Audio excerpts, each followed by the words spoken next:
Let me just begin today's show by pointing out that last night, the first of the Jeffrey Epstein papers dropped. That would be the court paper surrounding Jeffrey Epstein, notorious underage sex trafficker who is connected with just about every famous person in the West. And everybody's been very curious as to who exactly went to Epstein Rape Island. Well, so far, the paper is kind of a dud. Most of what we saw yesterday has already been seen. Bill Clinton being mentioned in the context of, quote unquote, liking young girls, Prince Andrew grabbing an underage breast, allegations about Alan Dershowitz, all the rest of this kind of stuff. More is going to drop over the coming days, and we will cover it when it does, because not much has dropped so far.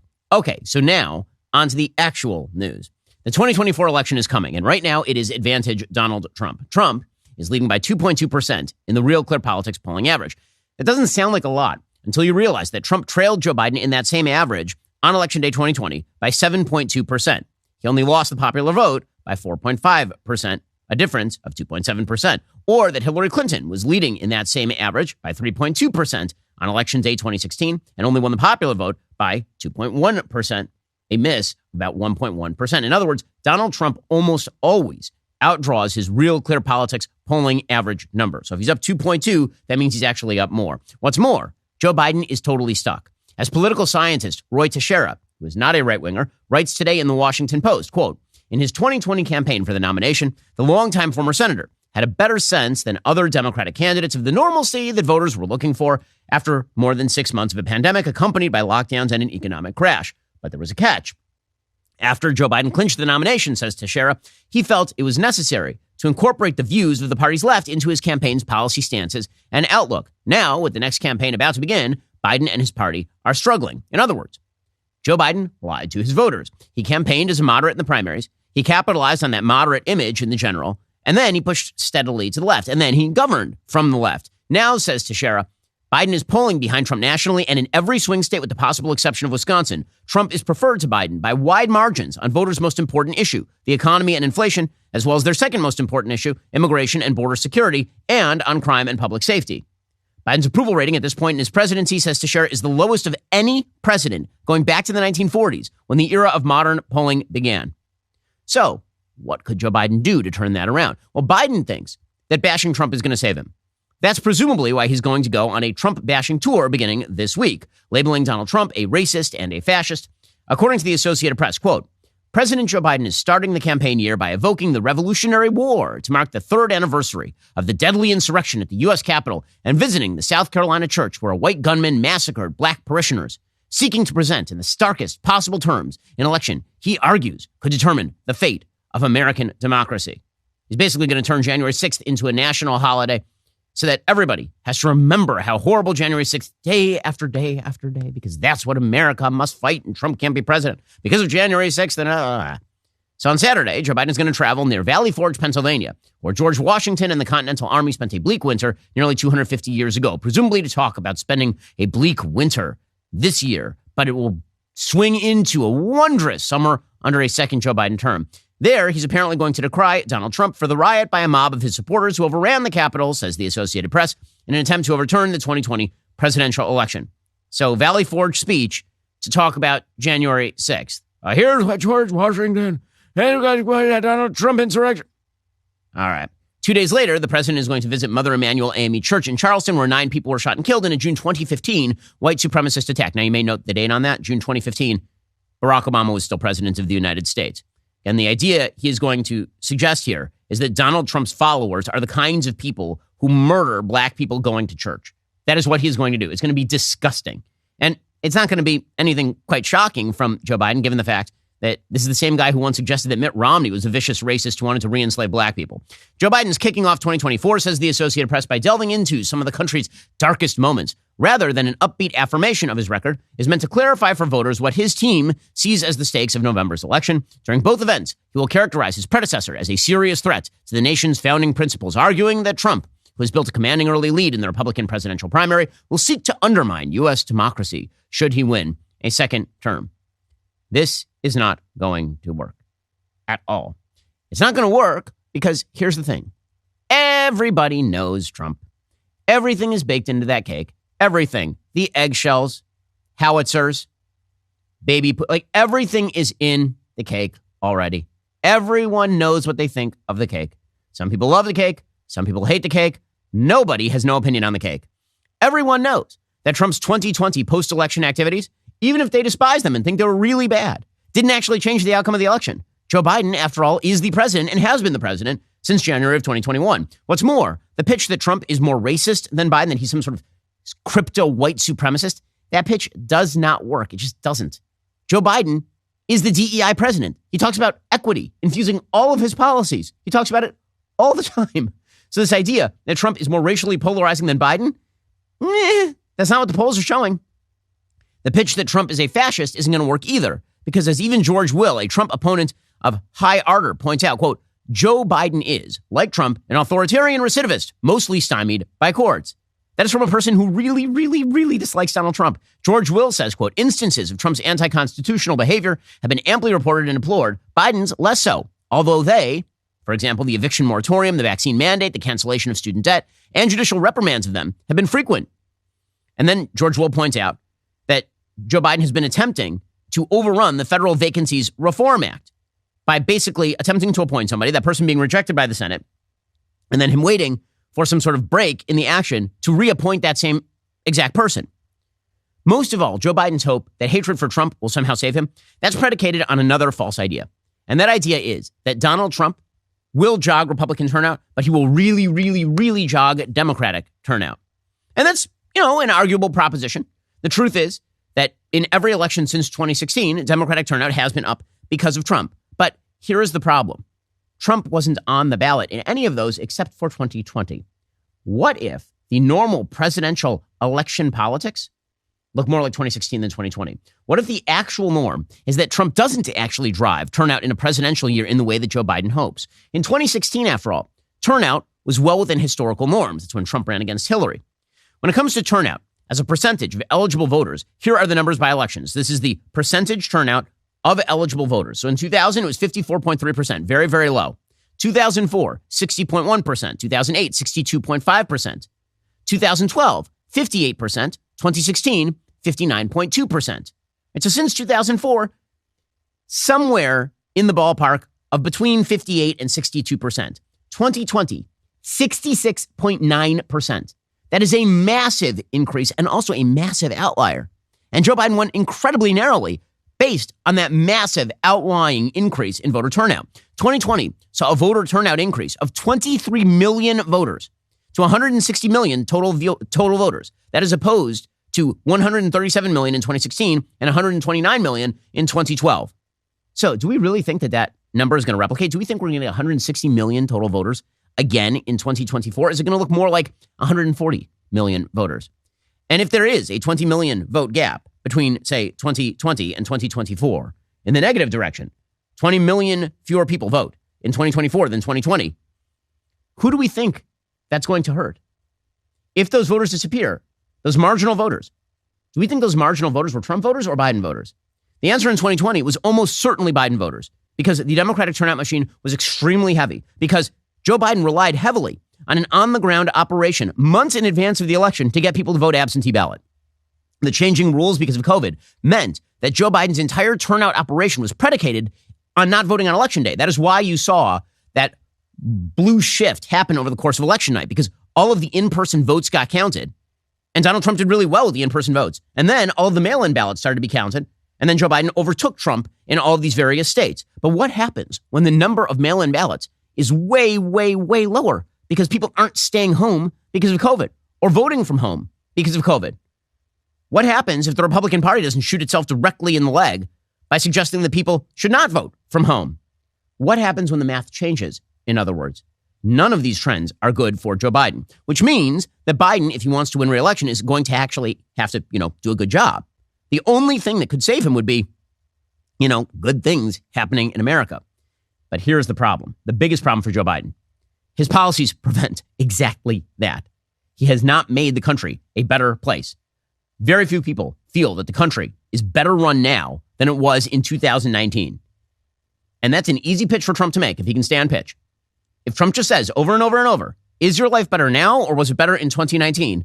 Virtually everyone thinks that life was better, less chaotic, less insane in 2019. Yes, even including the tweets. In just 1 second, we'll talk about Joe Biden's being held hostage by his own left and why this is absolutely crushing his reelect chances. First, Have you ever heard of data brokers? They're the middlemen collecting and selling all those digital footprints you happen to leave online. They can stitch together detailed profiles, which include your browsing history, online searches, location data. Then they sell that profile to a company that delivers you a targeted ad. No big deal, right? Well, you might be surprised to learn these same data brokers are also selling your information to the DHS and the IRS, which is really bad. To mask my digital footprints, I protect myself with ExpressVPN because my data is my business. One of the easiest ways for brokers to aggregate that data and tie it back to you is through your device's unique IP address. That also reveals information about your location. When you're connected to ExpressVPN, your IP address is hidden. That makes it way more difficult for data brokers to identify who you are. ExpressVPN also encrypts 100% of network traffic to keep your data safe from hackers on public Wi-Fi. That's why I have the ExpressVPN app downloaded on all my devices. You can use it with your phone, computer, even your home Wi-Fi router.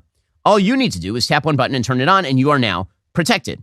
I've been using ExpressVPN for years to protect my own data. You should do the same. Make sure your online activity and data is protected with the best VPN money can buy. Visit expressvpn.com/Ben right now. Get 3 extra months for free through my special link. That's expressvpn.com/Ben. expressvpn.com/Ben to learn more. Okay, so speaking of Joe Biden's policy failures, the most obvious policy failure of this administration, aside from inflation, which we'll get to in just 1 second, is immigration. The immigration issue is front page. It is hot button news, and it should be hot button news because illegal immigration is at all-time highs. I mean, like all-time highs. 300,000 border encounters in December alone. That is the highest monthly total ever. That is a huge total. And by the way, that does not include getaways. Meanwhile, the DOJ, as we mentioned yesterday, is suing Texas to stop Texas from enforcing immigration law. And meanwhile, the United States is about to reopen 4 legal U.S.-Mexico border crossings today, according to Reuters, as high levels of illegal immigration have receded and freed up personnel. But how have they receded exactly? Apparently, the U.S. is going to resume operations at an international bridge in Eagle Pass, Texas, 2 crossings in Arizona, another near San Diego, California. That's according to Customs and Border Protection. U.S. border authorities struggled in December to process migrants as apprehensions reached nearly 11,000 in a single day, which several current and former officials said was near or at a record high. Now, remember, when they say that these border apprehensions are happening, that does not necessarily mean that these are people who are crossing between crossings and then CBP is picking them up. Very often, an apprehension is somebody who actually shows up at a border crossing and then is, quote unquote, apprehended, awaiting further review for asylum or refugee status. But we know that the vast majority of people who are claiming that status are not actually eligible for that status. And then the administration basically catches and releases those people. They say, okay, here's a date. Fill out this form, come back in 6 months, and we'll get you in court. And then some people show up and some people don't, and that's basically the end of the story. And that's how you end up with 20 million illegal immigrants in the middle of the country. Well, the White House knows this is a political loser. Democrats on the border are fighting mad. This is not just a Republican issue. Democrats in Texas, fighting mad. In Arizona, fighting mad. And now, hilariously, in Chicago and New York, fighting mad because it turns out that when the chickens come home to roost, when you back really bad border policy and call yourself a sanctuary city, and then all of a sudden, oh no, it's the consequences of my own actions. People start arriving en masse in New York and Chicago, straining your social services and sleeping on the streets. You get ticked too. So this is a boiling issue for the White House. So what is the White House doing about it? Are they trying to fix it? Of course not. Of course not. So according to Politico, the Biden administration is attempting to flip the blame for the migrant crisis at the southern border onto Republicans. Good luck with that one. Seriously, good luck with that. So the Republicans are like, let's build a wall. Let's deport everyone. Let's be as harsh on illegal immigration as humanly possible. And the Democrats are like, let's leave an open border. And then when the border is open and people arrive, like, this is Republicans' fault. This is the who killed Hannibal meme. For those who are not familiar with this meme from the internets, it is a meme in which one character shoots another character in the chest and then turns to camera and says, who could have done this? That is the Democratic Party when it comes to illegal immigration. According to Politico, in anticipation of Speaker Mike Johnson heading to the U.S. southern border on Wednesday, the White House issued a statement accusing House GOP peers of ducking the chance to address the issue they've been attacking. Actions speak louder than words, said White House spokesperson Andrew Bates. House Republicans' anti-border security record. Anti-border security record? The F is defined by attempting to cut Customs and Border Protection personnel. No, what Republicans didn't want to do was increase the amount of processing power. They wanted to increase the amount of enforcement power, meaning turn people away at the border. They didn't simply want to increase the size and scope of the processing apparatus in order to allow in more people illegally, which is what Joe Biden wants to do. What Joe Biden wants to do, basically what you have here is you have a hose with a spigot. The spigot right now is very narrow. And so what's happening is that there's a huge backlog of illegal immigrants who have not yet been processed. There are two ways to solve this problem. One is to turn off the hose so that you actually don't have a giant pipeline of people trying to get across the border illegally. The other way is to open up the spigot, which is to say, allow illegal immigrants to pour into the country. This is why it's like Alejandro Mayorkas, the Department of Homeland Security head, which is such an Orwellian notion that he is the head of Department of Homeland Security. What Homeland Security has Alejandro Mayorkas been providing? Like, at all? Here he was yesterday explaining they have a backlog of 3 million cases. That backlog is a powerful example of how broken our immigration system is and for how long it has been broken. Because that backlog existed when I was in the Department of Homeland Security in 2009. It preceded me then, and it precedes me now in my tenure as a Secretary of Homeland Security. That 3 million case backlog has been building for years and years and years. It got much, much worse when U.S. Citizenship and Immigration System Services, the agency within the Department of Homeland Security that administers our legal immigration system, was financially gutted during the prior administration. Again, what he wants to do is increase the processing power. He does not actually want to cut off the flow. If you want illegal immigration to stop, you need to cut off the flow. But that's exactly what the Biden administration is unwilling to do. According to Politico, Senate negotiators are trying to land a bipartisan agreement on policy to help stem the flow of migration, and House Republicans are now considering impeaching Mayorkas, as they should, because he's not doing his job. I mean, you don't have to be guilty of any sort of crime to be, quote unquote, impeached. We found that out when Democrats impeached Donald Trump twice while alleging no actual criminal activity.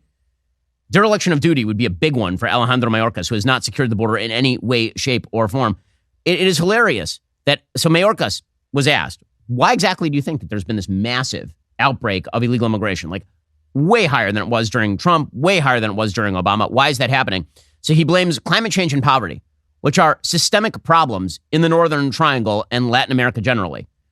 He blames that, which is weird, since climate change, according to the left, has been taking place for decades, and poverty has been endemic to this region for, again, decades. So why now? The answer, by the way, is that illegal immigrants will tell you themselves Joe Biden is president. There's lots of video of people chanting Joe Biden's name as they head for the border. Here's Alejandro Mayorkas trying to blame this on systemic factors. By the way, when politicians tend to blame, quote unquote, systemic factors like this, usually that's a way of them avoiding accountability and responsibility. Because how exactly is anyone supposed to solve climate change or poverty? It's like blaming the moon.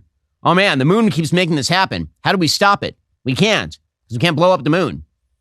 When politicians do that routine, what they're really saying is we are not going to do the thing we know we should do. Instead, we're just going to blame these endemic factors. Here we go. So we are seeing the greatest number of displaced people, not only at our southern border, not only in the Western Hemisphere, but across the globe. You know, I am involved in bilateral and multilateral meetings with my counterparts from foreign countries in Europe, in Asia, in the Indo-Pacific, all over the world. And migration, the challenge of displaced people, is a subject that comes up in every single conversation. We have the effects of climate change, poverty, increasing level of authoritarianism, the very many challenges that are at the root cause of the displacement of people around the world. So question, why does the chart for illegal immigration look like this? Okay? Why does it spike when Joe Biden becomes president?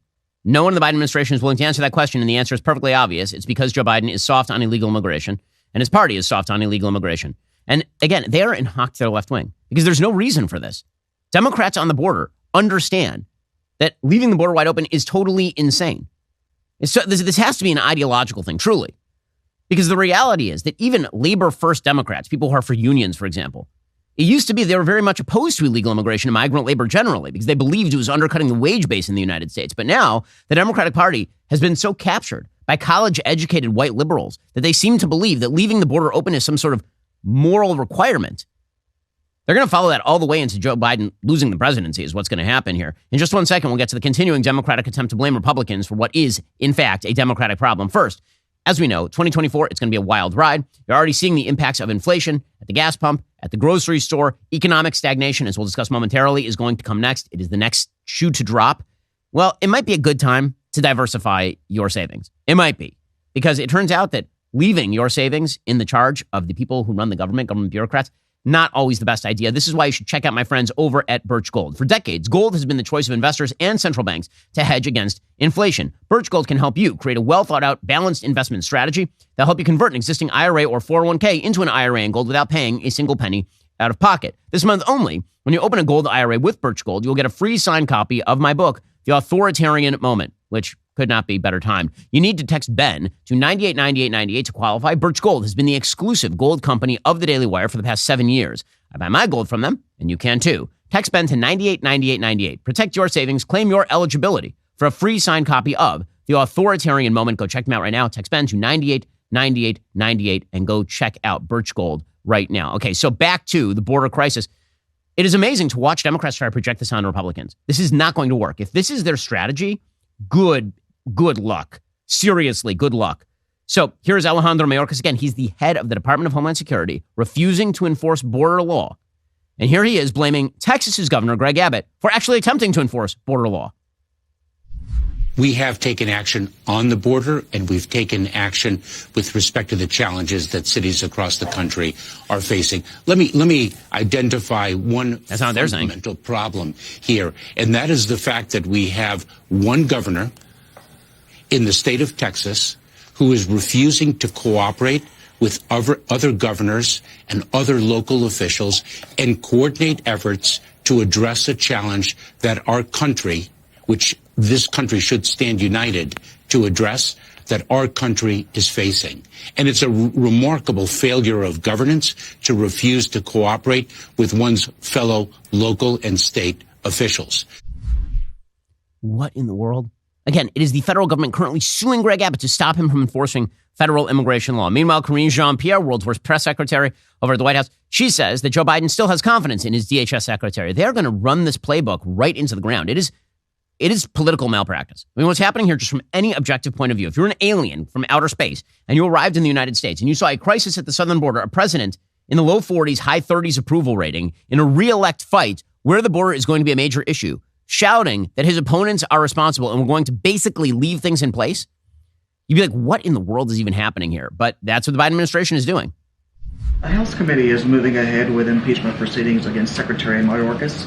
There's a hearing scheduled for next week. So I'd just like to get the White House response. And also, just to clarify, does the president still have confidence in the secretary? Absolutely. The president has confidence in the secretary, I think. And I've said this moments ago. I said it at the top as well. We believe that what they're doing, the House Republicans are doing with this impeachment inquiry is baseless.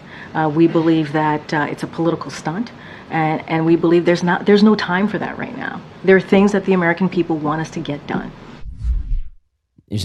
Well, why aren't you doing any of them then? So Joe Biden, for his part, he says this is all about Republicans refusing him money to do immigration. Now, we all know what's actually happening here is that the money he wants for immigration is not to actually reject illegal immigrants at the border.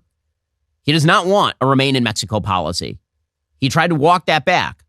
He does not want to simply change immigration law to make it harder for people to falsely claim asylum. He doesn't want to do any of that. The money he wants is to open the spigot. That's why Republicans oppose it. Here's Joe Biden claiming this is about a lack of money. I mean, my dude, you spend $7 trillion a year. I have a feeling you can find some money somewhere if what you actually want to do is stop the flow of illegal immigration. I mean, like, how much money do these people want? This is totally crazy. Like, the federal government has only a couple of actual original purposes. Then it has a bunch of crap that it does that literally has nothing to do with its constitutional duties. The size and scope of the federal government is so insanely beyond anything the founding fathers ever would have comprehended that it's absolutely maddening. The founding fathers legitimately fought a revolution based on the size and scope of government and lack of representation within that government. If they could see the federal government as it currently stands, what do you think they would think of this? Meanwhile, I got Joe Biden walking around spending $7 trillion a year. And he's like, I don't know. We need more money. Where's the money? I don't know. Here we go.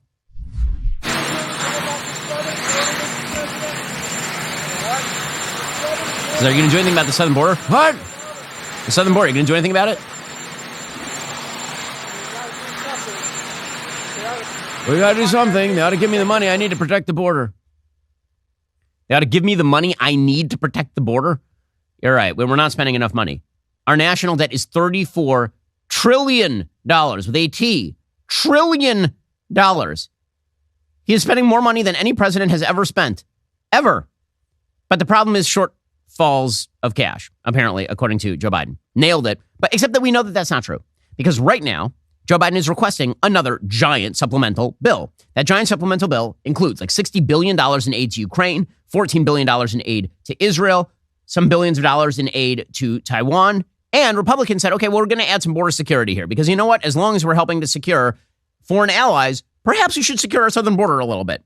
And Joe Biden's like, nope. And Chuck Schumer is like, nope. So here is Chuck Schumer, the Senate majority leader yesterday, talking about this and saying, well, if Republicans want H.R. 2, and we'll discuss what H.R. 2 is in a second, attached to this bill, the answer is no.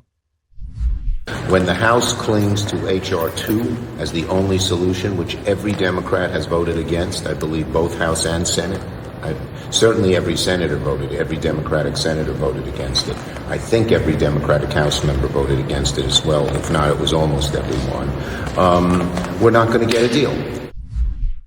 Okay, so he says, by the way, that there is agreement among Democrats and Republicans about need to fix the border, but they won't actually propose anything that systemically changes the problem on the border. They refuse to do it.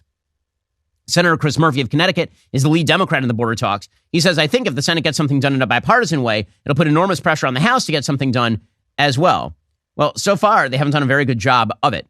We'll get to H.R. 2, what the Republicans have proposed in the House, in just 1 second. First, balance of nature, fruits and veggies. It's a great way to make sure that you're getting essential nutritional ingredients every single day. Balance of Nature uses an advanced cold vacuum process that encapsulates fruits and veggies into whole food supplements without sacrificing their natural antioxidants. The capsules are completely void of those additives, fillers, extracts, synthetics, pesticides, or added sugar. The only thing they have in them is the fruits and the veggies. Right now, not only will my listeners get 35% off your first order, you'll now get a free fiber and spice supplement as well through Balance of Nature's Fiber and Spice supplement. It's a revolutionary fiber drink with a unique blend of 12 spices and whole foods. People down here at the studio have been taking it. Producer Zach makes it a point to bring his Balance of Nature fruit and veggie capsules when we are on the road, because the road is a very stressful time for Zach. He is required to do many things in very short periods of time, and so he has to chug those things like nobody's business. There's never been an easier way to make sure that you're getting your daily dose of fruits and veggies. Experience Balance of Nature for yourself today. Go to balanceofnature.com. Use promo code Shapiro. Get 35% off your first order as a preferred customer. Plus,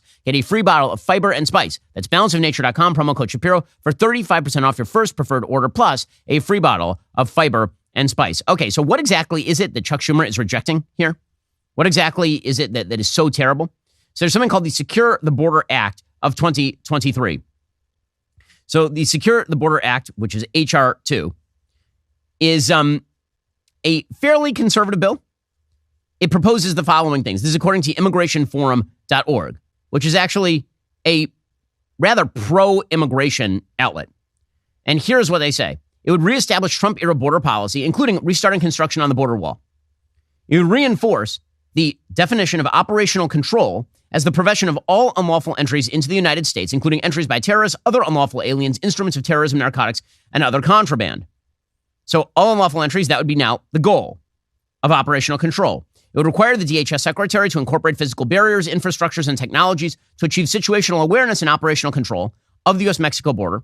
It would increase the number of full-time Border Patrol agents to at least 22,000. By the way, that gives the lie to the idea that the Republicans don't want to increase Border Patrol agents. They do. They just don't want to increase the number of people who are going to be involved in processing illegal immigration forms, as opposed to the number of people who are on the border catching the gotaways. It would prohibit the use of U.S. Customs and Border Protection air and marine operations resources to transport non-citizens who will not be detained into the country's interior. In other words, we shouldn't be spending federal dollars to bust people all around the country via CBP. It would require the U.S. Border Patrol to put together a strategic plan based on information provided by border community stakeholders like hospitals, farmers, ranchers, property owners, victims of crimes, and other negatively impacted by illegal immigration. All of this sounds absolutely reasonable. It would also restrict access for asylum. It would raise the initial screening standard, so a non-citizen would have to prove they were more likely than not to ultimately qualify for asylum, to continue pursuing their protection claim, and not be just kicked out. Which, again, why is that wild? Should you be able to come to the border and you just say, listen, I need asylum? And they're like, why? You say, I don't know, I just do. You're like, well, maybe there's like a 1% chance this person needs asylum, probably should release them into the interior of the United States. Or should, by what we call a preponderance of the evidence, 51% shot you're actually going to get asylum. Now we say, okay, fine. You want to come in, make your asylum claim? We'll let you in because the chances are pretty good you're going to receive asylum. That is a smart policy the Democrats oppose. It would ban the vast majority of asylum seekers from requesting protection at a U.S. border if they traveled through a third country en route to the United States and had not already been denied asylum there. By the way, this is the same policy that Mexico holds.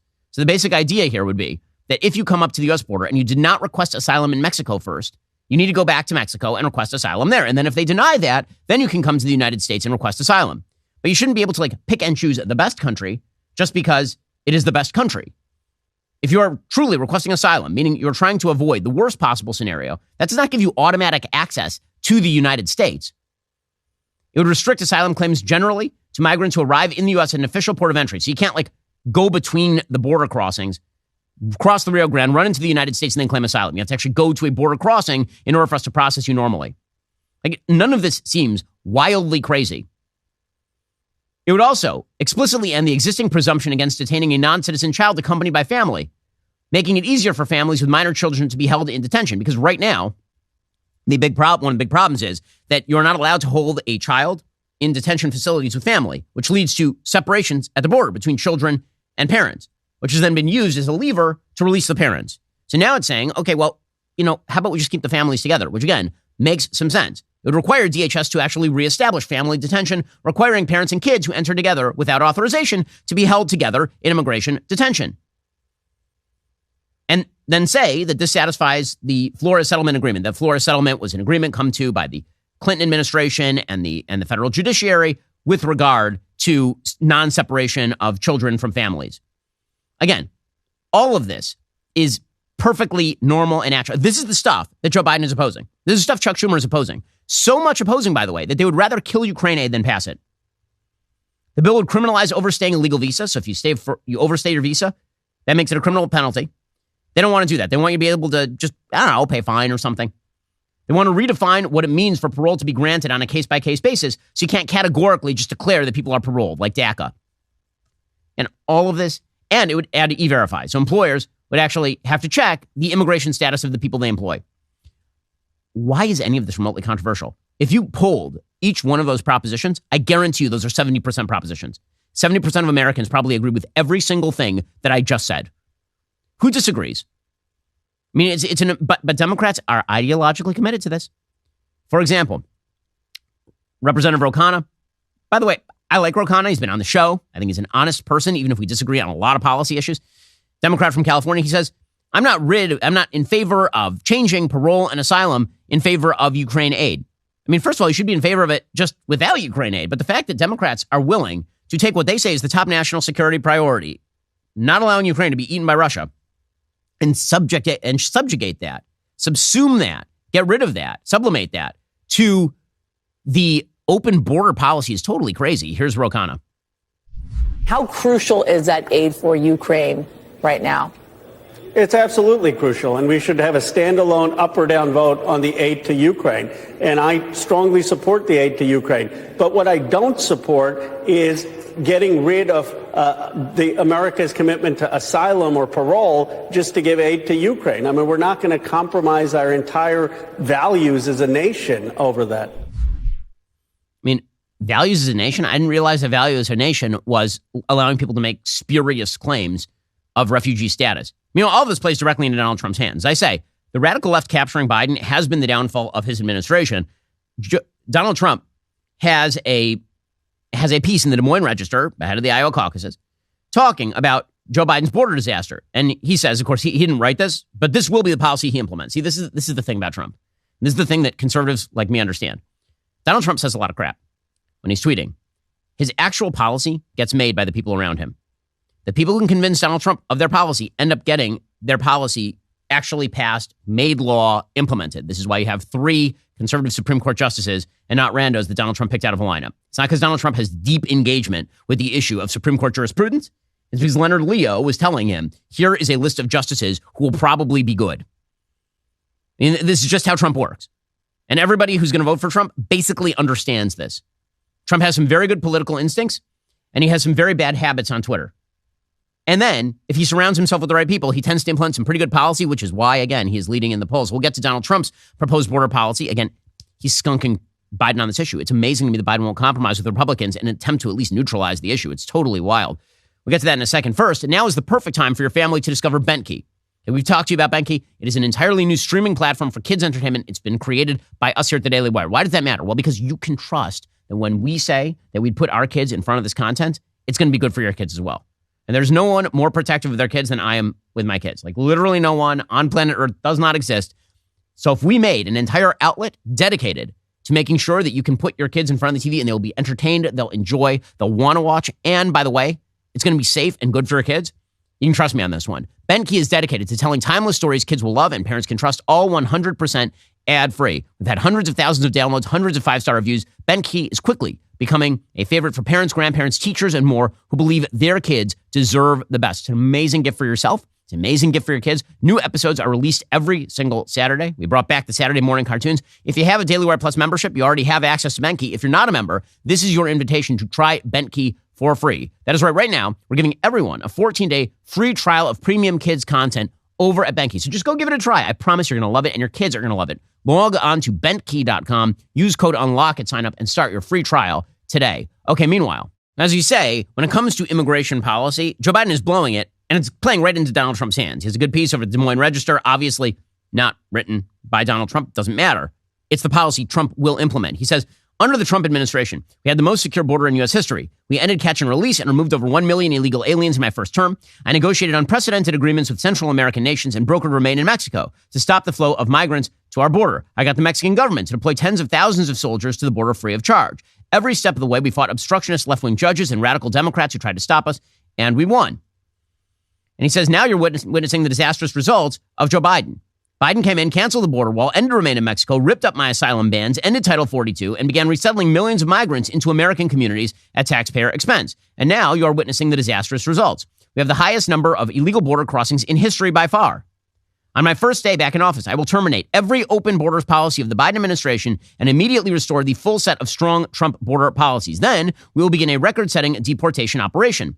Joe Biden has given us no choice. The millions of illegal aliens who have invaded under Biden require a record number of removals. This is just common sense. To achieve this goal, I will make clear to every department and to state and local governments we must use all resources and authorities available. We will shift massive portions of federal law enforcement to immigration enforcement, including parts of the DEA, ATF, FBI, and DHS. I will use the Alien Enemies Act to remove known or suspected gang members, drug dealers, or cartel members from the United States, and we will use Title 42 to end the child trafficking crisis at last. Again, Trump's going to win on this issue. This issue matters to Americans. And Joe Biden is sleepwalking directly into his own defeat. It's not just with regard to immigration. Remember, Joe Biden needs good news before the election. He's not going to win this race on the basis of people like him better than Trump as a person. It's not going to work this time. It is simply not. The perception of Joe Biden is too bad. It has been stagnant and terrible since the Afghanistan withdrawal. People do not perceive him as the kindly, elderly gentleman anymore. That's what he ran as in 2020, and no one thinks of him that way. They think of him as somewhat venal, somewhat corrupt, crotchety, somewhat senile, and fairly radical on policy. That's the actual perception of Joe Biden. So he's going to need a significant economic recovery. Is that going to happen this year? Well, the Fed's going to do its best. The Federal Reserve obviously has historically been in the business of trying to jog the economy just before presidential elections. This goes all the way back to the Nixon administration.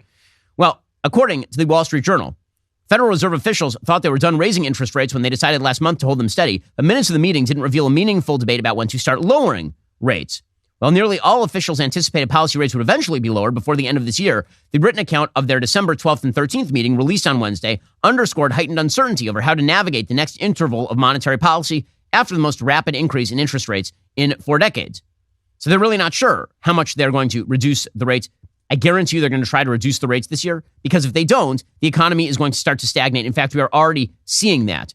According to Axios, steady job postings, cooler hiring, and less quitting. After a record-shattering stretch, America's once remarkable labor market has settled into a more normal groove. The result is sufficiently cool demand. It won't stoke inflation, but it's still robust enough for workers who want a job to find one.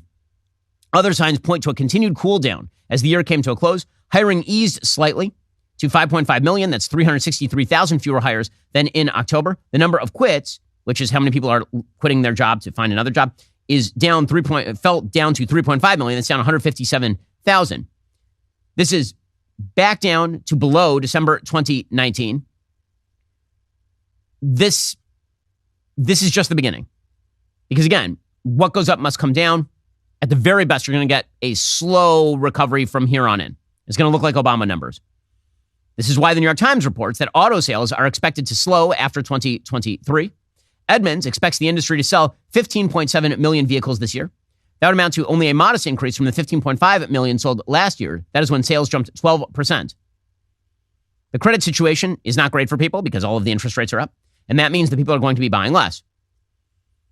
For years, people took advantage of 0% loans to buy vehicles even as the prices climbed. But such deals offered by automakers to move inventory have nearly disappeared in the wake of the Fed's rate hikes. In the fourth quarter of 2023, new vehicle sales with 0% financing accounted for just 2.3% of all sales. According to Edmunds, monthly payments are now at near record highs. And again, you have a national debt that is completely out of control. So are we likely to get a booming economy this year? You might avoid a technical recession. What you're going to have is an embedded inflation that continues to be way higher than when Joe Biden took office. Again, even if inflation stopped today, pretty much everything you buy is about 20% more expensive than it was when Joe Biden took office. $1 in January of 2021, now what you would buy for $1 now costs you $1.18, according to government statistics. So that's a bad number for Joe Biden. And as the economy cools, Joe Biden is going to feel the brunt of that. Again, he's been defying economic gravity, but not really. Inflation was the economic gravity. When the interest rates go up, the economy cools down. Everyone's expecting it. It's normal. What you would expect is that Jerome Powell, before the election, probably drops the interest rates to try to jog the economy a little bit. Is that going to be too little, too late? Probably, given the fact that, again, all this stuff is embedded. It's not as though when we say inflation goes down, the actual amount of money that you are paying goes down. Deflation has not yet set in. Deflation would be things are less expensive today than they were yesterday. Even best case scenario, you're talking about a continued inflation rate of 2%, which is what the Federal Reserve aims for. That's on top of the already embedded 17 to 20% increase that you've seen over the course of the Biden administration. Meanwhile, the possibility of more shocks to the global economic system are very, very real. Shipping in the Red Sea continues to be a complete disaster area. I don't know what the point is of having a multi tens of billions of dollar military if you are not going to be able to stop Houthi pirates from stopping shipping through the Red Sea. Joe Biden's international policy is going to have some dramatic impacts on the American economy. One of the big factors in price inflation over the course of the last several years has been supply chain bottlenecks left over from COVID. That has been a very real phenomenon in the economic world. Well, that was driven by a global pandemic and shutdowns in particular countries, labor shortages, and all the rest. What happens when you have, again, a bunch of ragtag pirates who are shutting down an entire shipping methodology that lowers cost for the entire globe on products ranging from oil to clothing? An enormous amount of shipping goes through the Red Sea. And yet, here we are today with the U.S. and its allies having to give the Houthis warnings. Now, you know that could have been prevented by the United States taking a very anti-Iran position from the get-go under Joe Biden. Donald Trump had basically ostracized Iran from the international community. The Houthis were listed as a U.S. labeled terrorist group. Joe Biden delisted them. Joe Biden decided to go hard on the Saudis, hard on the Israelis, easy on the Iranians. And the result is this. The result is chaos in the Middle East. Because it turns out the chaos actor in the Middle East is Iran. It has always been Iran. It is not Saudi Arabia. It is not Israel. So it's very bizarre that the Biden administration is now having to backfill all of that. And the problem is that when you make those sorts of mistakes, it is very hard to contain the problem on the other end. When you open that can, the can is now open. There's only one way to close that can. And that is you're going to have to blow up some crap among the Houthis. At the very least. I mean, now that the can has been opened against Israel by Iran with regard to Hamas and Hezbollah, there's the possibility that the only way to close that can is to go after Hezbollah, which is another major issue for the Biden administration. Joe Biden's reelect effort requires there to be some level of calm in the Middle East reestablished. What they're hoping is to contain the Israel-Hamas issue to Israel and Hamas, that Hezbollah does not come in. The only way that's going to happen is if the United States makes very, very clear to Hezbollah that if Hezbollah gets involved, the United States finishes Hezbollah. That is actually what would be in Joe Biden's political interest. Because if that war opens up, that's very bad for Joe Biden politically speaking. I mean, it's bad for the world, by the way. You don't want this broadening into a larger war. Israel does not want that. Probably Iran does not want that, because if it starts to broaden into a larger war, then the Iranian mullahs are probably not in leadership at the end of that day. But with that said, a little bit of strength right now would go a long way. According to the Wall Street Journal, the U.S., Britain, and key allies issued what officials described as a final warning to the Houthi Yemeni rebel group Wednesday to cease its attacks on international shipping in the Red Sea or bear the consequences. The statement was issued by more than a dozen nations. Quote, ongoing Houthi attacks in the Red Sea are illegal, unacceptable, and profoundly destabilizing. The Houthis will bear the responsibility of the consequences should they continue to threaten lives, the global economy, and the free flow of commerce in the region's critical waterways. The U.S. military has prepared options to strike the Houthis, according to U.S. officials. Should the U.S., Britain, and other nations use force, potential targets could include launchers for anti-ship missiles and drones, targeting infrastructure such as coastal radar installations and storage facilities for munitions. One of the challenges is that a lot of the weapon systems are mobile. They're also very cheap. The Biden administration has been cautious about using force, seeking to protect the prospects for diplomatic resolution of the Yemen conflict. Yeah, good luck with that one. Houthi fighters overthrew the Yemeni government in 2014. There's been an ongoing, very bloody war between the Houthis and the Saudi government and other Arab nations attempting to oust the Houthis, who again are an Iranian-backed terror group with a slogan talking about death to America, death to Israel, glory to Allah, and all the rest. John Kirby says the president has made clear the United States does not seek conflict with any nation or actor in the Middle East, but neither will we shrink from the task of defending ourselves, our interests, our partners, or the free flow of international commerce. As of Tuesday, the Houthis have already carried out 24 attacks on commercial ships since mid-November. And of course, it's not just the Houthis. You have Iranian-backed terror proxies in Iraq that are striking at American forces. You have Hezbollah, which again is warming up on Israel's northern front. What is going to push Iran off the ball is going to be the West actually doing something. Warnings are not going to do it. You're going to have to kill some Houthis. I mean, it's just that simple. You're going to have to kill some Houthi terrorists if you want to free the shipping in this area. Meanwhile, in Iran, it seems like things are heating up. 2 bombs exploded and killed at least 84 people at a commemoration for Qasem Soleimani. Soleimani, of course, was the terror general who was killed in Iraq at the behest of the Trump administration. No one immediately claimed responsibility for this blast that killed 84 people at the funeral. Iran's leaders vowed to punish those responsible for the blast, which wounded at least 284 people. They've revised the death toll at this point. It'd been over 100. Now it's down in the 80s. The gathering marked the 4th anniversary of the killing of Soleimani. The explosions occurred near his gravesite as long lines of people gathered for the event. Now, of course, the Iranians are blaming the United States and Israel. This does not meet with any of the sort of predicates that would suggest that it was an Israeli or American action. It doesn't make any sense. It doesn't achieve any geopolitical goal. It didn't actually kill anyone important. Like, there's nothing there that suggests that this was some sort of American-Israeli operation, either together or alone. It's actually much more likely, in fact, that it was some form of Iranian rebel group attempting to generate ire at the Iranian administration. Iran's Supreme Leader Ayatollah Ali Khamenei said the attackers will face a harsh response. He didn't name any possible suspect, probably because the Iranians know that if they tried to turn this into an American-Israeli thing, that it actually increases the chance of war. Again, Iran wants wars using its proxies. It does not want war directly. Iran does not want war. By the way, the United States doesn't either. Israel doesn't either. No one wants that.